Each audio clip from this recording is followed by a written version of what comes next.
एक थप्पड़ पड़ेगा या एक दूंगा लगा के। हम बच्चों को मारते क्यों हैं? ताकि वो सुधर जाएं। और बच्चा कभी गलती करता है तो हम उसको डांटते हैं, मारते हैं ताकि वो गलती ना करे, ऐसी गलती दोबारा रिपीट ना करे। कभी ऐसा होता है कि आपने एक बार बच्चे को बोल दिया कि ये नहीं करना, वो दोबारा नहीं करता, वो 2 दिन बाद दोबारा वो गलती रिपीट करता है। हम बच्चे को मारते हैं ताकि वो सुधर जाए। तो बच्चा इसको कैसे लेता है? जो बच्चा है, ये एक रिसर्च हुई है जिसमें पता चला कि बच्चा कनेक्शन नहीं कर पाता मार और व्यवहार में। बच्चा सोचता है कि माँ बाप मुझको मारते हैं या मुझे मारते हैं और क्योंकि वो मुझसे प्यार नहीं करते। तो बच्चा तो नहीं समझ पाया, हमारा मोटिव था, हम चाहते थे कि बच्चा सुधर जाए, हमारी मार से वो सुधर जाए, लेकिन उसने कनेक्शन किया कि माँ बाप मुझसे प्यार नहीं करते। हम इस चीज़ को समझने के लिए कुछ रिसर्च, साइंटिफिक वर्क, एग्जाम्पल्स लेंगे, एक्सट्रीम एग्जाम्पल्स लेंगे जिससे हमें पता चल सके। 1971 में स्वीडन में एक फादर ने अपनी 3 साल की बेटी को इतना मारा कि उसकी मृत्यु हो गई, उसकी डेथ हो गई। अब हम कहेंगे अरे इतना थोड़ी मारना होता है। मैं एक्सट्रीम एग्जाम्पल इसलिए ले रहा हूं ताकि चीज़ें बिल्कुल साफ हो सके। जब 1971 में ऐसा हुआ तो 1979, 8 साल के बाद स्वीडन गवर्नमेंट ने एक कानून बना दिया कि पेरेंट्स का बच्चों को मारना इलीगल है, बैन है। और जब ये सब कहा तो जो हमारे बुजुर्ग लोग थे उन्होंने कहा ओ ये क्या हो गया, ऐसा करने से तो बच्चे बिगड़ जाएंगे। और अब 42 ईयर्स के बाद वहाँ पर ये हुआ कि वहाँ पे सुसाइडल टेंडेंसी बच्चों में ख़त्म हो गई, ड्रग यूजेस बहुत कम हो गया, तो उसका बेनिफिट हुआ। हम इसकी रिसर्च वर्क पे लेते हैं कि जिन बच्चों को मार पड़ती थी, जब साइंटिस्ट ने उन पर रिसर्च की, इस पर बहुत सारी रिसर्च हुई है, तो हमने 2 तरह के बच्चे ले लिए। एक वो बच्चे जिनको मार पड़ती थी और एक वो बच्चे जिनको मार नहीं पड़ती थी। उन दोनों बच्चों को एमआरआई मशीन के साथ कनेक्ट कर दिया गया।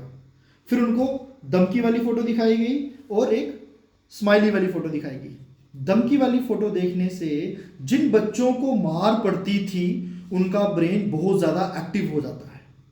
तो इस रिसर्च से ये पता चला कि जिन बच्चों को मार पड़ती है, धमकी वाली फोटो देखने से या ऐसे सीन्स उनकी जिंदगी में आने से उनका माइंड बहुत ज्यादा एक्टिव हो जाता है। चलो एक और रिसर्च ले लेते हैं। एक रिसर्च की गई 1,60,000 बच्चों पे, जिसमें यह पाया गया जिन बच्चों को मार पड़ती है वो एंटी सोशल हो जाते हैं। इन सब रिसर्च जितनी भी है उन सबको कंबाइन करके एक रिसर्च तैयार की गई कि जिन बच्चों को मार पड़ती है और उनमें ये देखा गया वो बच्चे एंजाइटी, डिप्रेशन, अनहैप्पीनेस, ड्रग्स, शराब लेना शुरू हो जाते हैं। हमने स्टार्ट कैसे किया था कि व्हाट आर द बेनिफिट्स। हम देखने जा रहे थे कि मारने के बेनिफिट क्या है। हमने बच्चे को मारा था ताकि हमें कोई बेनिफिट मिल सके, बच्चा सुधर सके।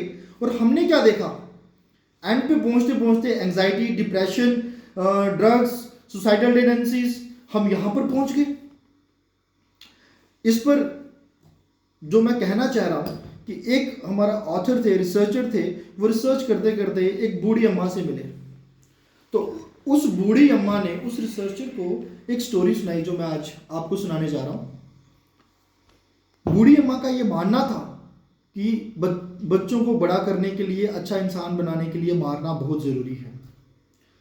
तो उसके छोटे बेटे ने एक बार गलती की, तो उसने अपने बेटे को बोला, छोटे बेटे को बोला कि जाओ मेरी छड़ी लेके आओ, आपको सजा देना जरूरी है। तो बच्चा जब छड़ी लेने गया, उसको काफी देर ढूंढने के बाद छड़ी नहीं मिली, तो एक बड़ा सा पत्थर लेके आ गया। कहता माँ जब आपने मारना ही है छड़ी से क्यों, पत्थर से मारो। ये देखकर माँ रोने लगी और बेटा भी रोने लगा। उस बूढ़ी अम्मा ने वो पत्थर उठाया और रसोई घर में रख दिया ताकि वो हमेशा उसको याद दिला सके कि बच्चे को नहीं मारना होता। बच्चे ने कनेक्शन कहां कर लिया कि मां मुझे मारना चाहती है। तो इसलिए मैं आपको इस वीडियो के माध्यम से यह बताना चाहता हूं कि बच्चे मारने से नहीं सुधरते हैं, बच्चों को प्यार से समझाइए, बच्चे प्यार से ज्यादा बात सुनेंगे। मैं डॉक्टर रोहित, आपने मुझे अपने बच्चों के लिए 5 मिनट सुना, मैं आपका शुक्रगुजार हूं। फिर मिलेंगे।